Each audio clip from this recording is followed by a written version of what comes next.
which means human rights, protecting people from fear. And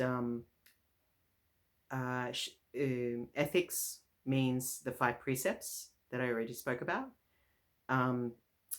Patience means, patience with the difficulties of practice, like boring meditation, long Dharma talks, driving up rainy, icy roads, and so forth, and like if you build the bigger the Dharma center, the more troubled and annoying people turn up, as well as the inspiring and wonderful people. So patience in so many ways to build spiritual community and to commit to your own practice, and stay disciplined, and to go through the uninspiring periods before you reach the peaks of inspiration. And then joyous effort, once again, is to deal with the challenging people, to deal with your own mind. Your own mind is probably the hardest thing to deal with, actually, when you see how really quite messed up we are. How we talk, like if we literally said everything we think out loud, people would think we're crazy.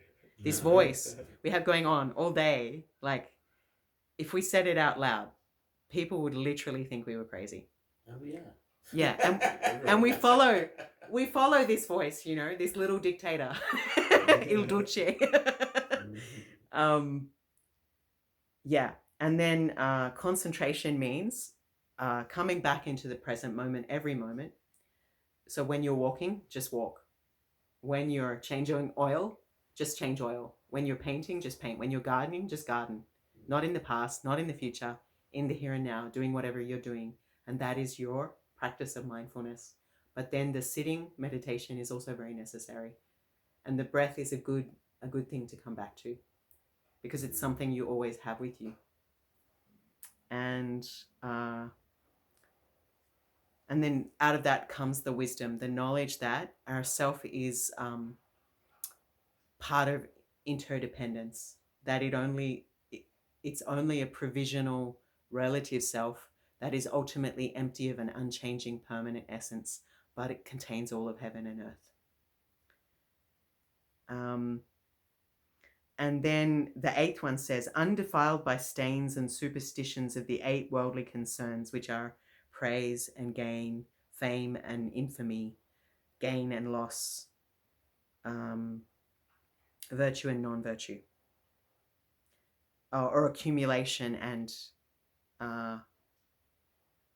wealth and poverty, basically. So these 8 worldly concerns are usually things we spend our whole life pursuing. We want a good name, we want a good accumulation of wealth, we want people to think well of us, we want to be right and be appreciated and have people agree with us. And these are the things we're usually caught in, fame, praise, gain, loss, and so forth. May I see phenomena as illusion and act accordingly. Meaning, may I be free from clinging to impermanent as permanent. May I see interconnectedness. May I have profound compassion, not just for myself and others. So that is the 8 verses of thought transformation, the 6 perfections, the 5 precepts, Tonglen, giving and taking on the breath. So that's quite a lot, actually. And enough waffling on. Do you have a question before we finish? How do I get rid of my flakiness? Think about death and impermanence helps. Yeah. Right? And what is essential, like I'm going to die. I only have so much time and so much energy and so many resources. So what really matters? Like that meditation where I told you, I'm on my deathbed. What really matters? What do I regret not having done? How am I in the knowledge that I could die at any time, how am I going to make the most of today?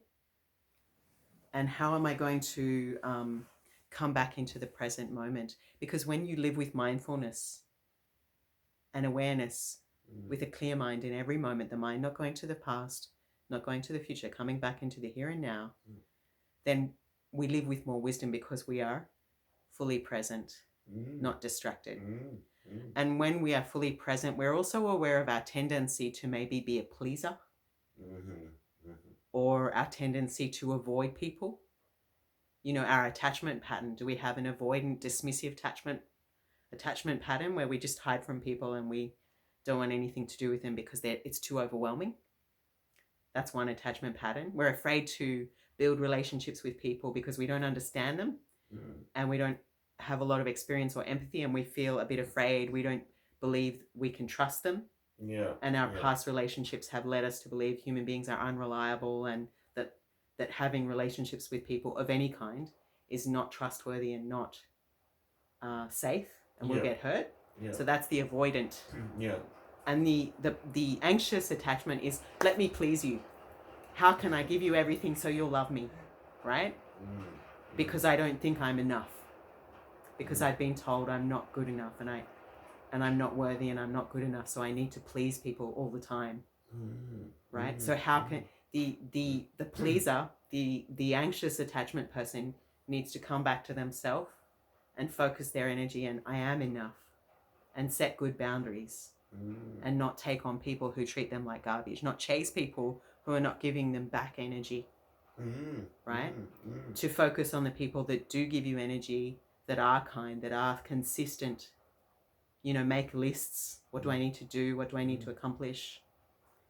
And also contain yourself. You know, what is important? I'm going to die. I only have so much energy.